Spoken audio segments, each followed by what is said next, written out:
Narito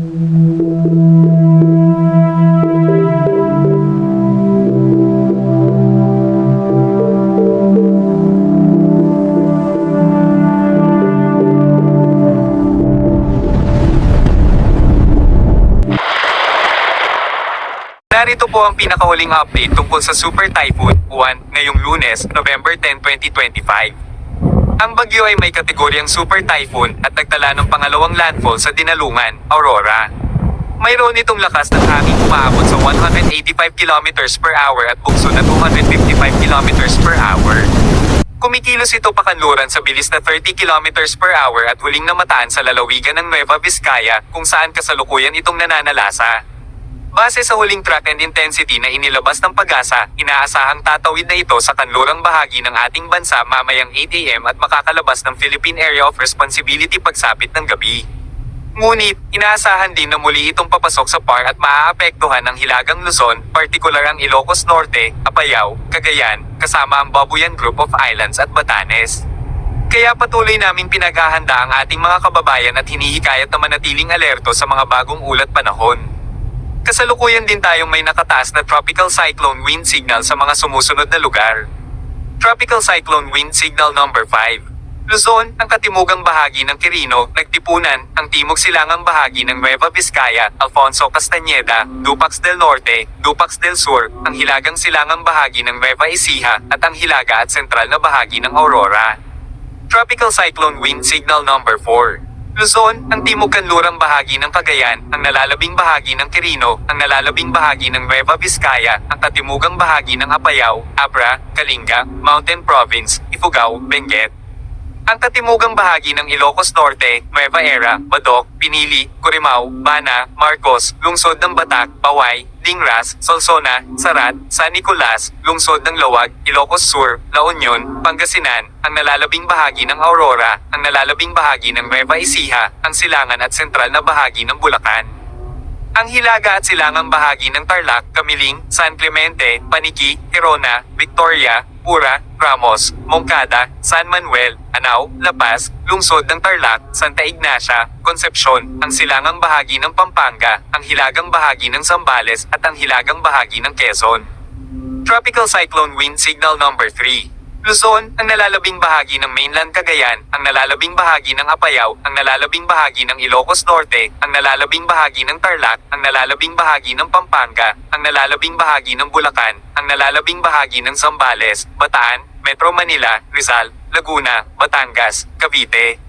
Ang sentral na bahagi ng Quezon, Bitogo, lungsod ng Lucena, Pagbilao, Chaong, Lopez, Unisan, Plaridel, San Antonio, Candelaria, Lukban, Sampaloc, Padre Burgos, Sariaya, lungsod ng Tayabas, Dolores, Agdangan, Gumaca, Atimonan, Calawag, Quezon, Alabat, Mauban, Perez, Tagkawayan, Ginyangan, Real, at Camarines Norte.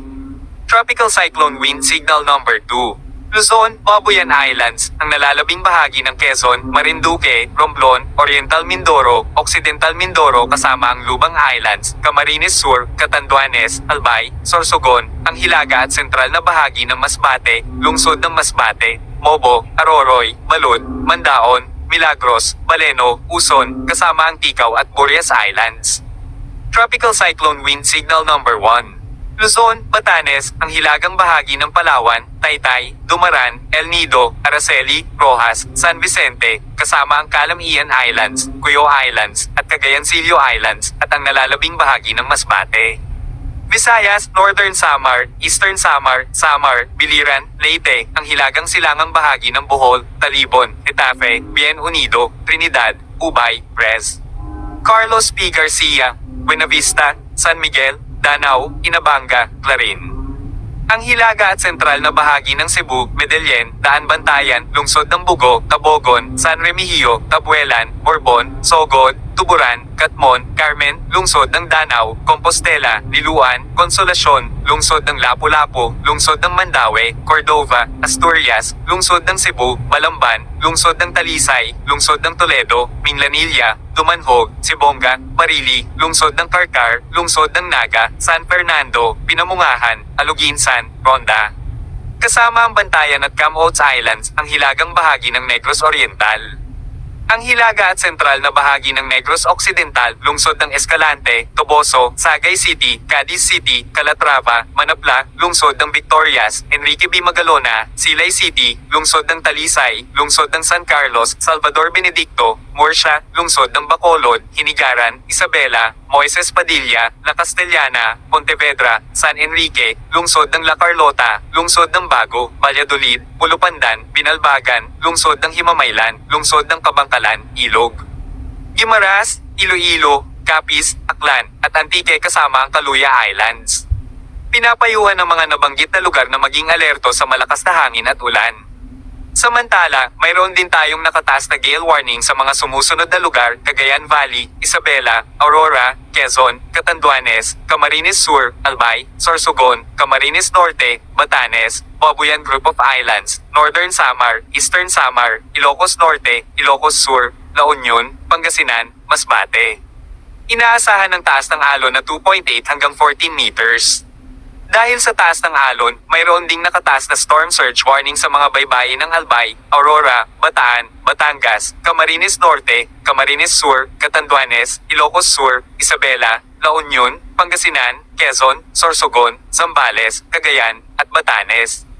Inaasahan ng taas ng alon na aabot sa 3 meters o higit pa.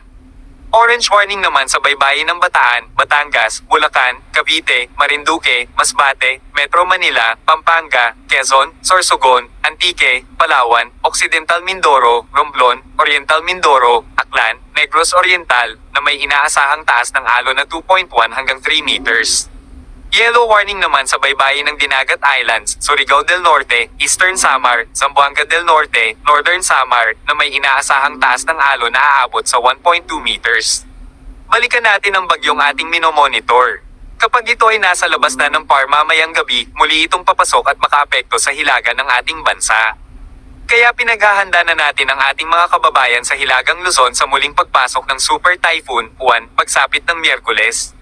Kaya sa ganitong senaryo, pinaghahanda na natin ang ating mga kababayan sa Hilagang Luzon na muling papasok ang Super Typhoon. At panoorin pong Muggy ang pinaka-latest po nating outlook sa muling pagpasok MG Super Typhoon sa Hilaga ng Luzon na kung saan, ang taglay nitong hangin hagip pera ng mga kababayan natin sa lugar ng Ilocos Norte, Apayao, Cagayan Valley Region, including Babuyan Group of Islands at Batanes. Na kung saan ngayon palang pinaghahanda na po natin ang ating mga kababayan sa pagbabalik ng Bagyong Uwan sa Hilagang Luzon, ngunit sa kalayaan na nalasa pera nito sa area ng Nueva Vizcaya patungo sa La Union, kaya magnabanggit na lugar alerto, at yan nga po ang pinaka-latest po nating update sa lagay ng Super Typhoon. Ingat po mga kababayan at sana ligtas tayong lahat sa pagdaan ng Super Typhoon Uwan. Ingat po tayong lahat.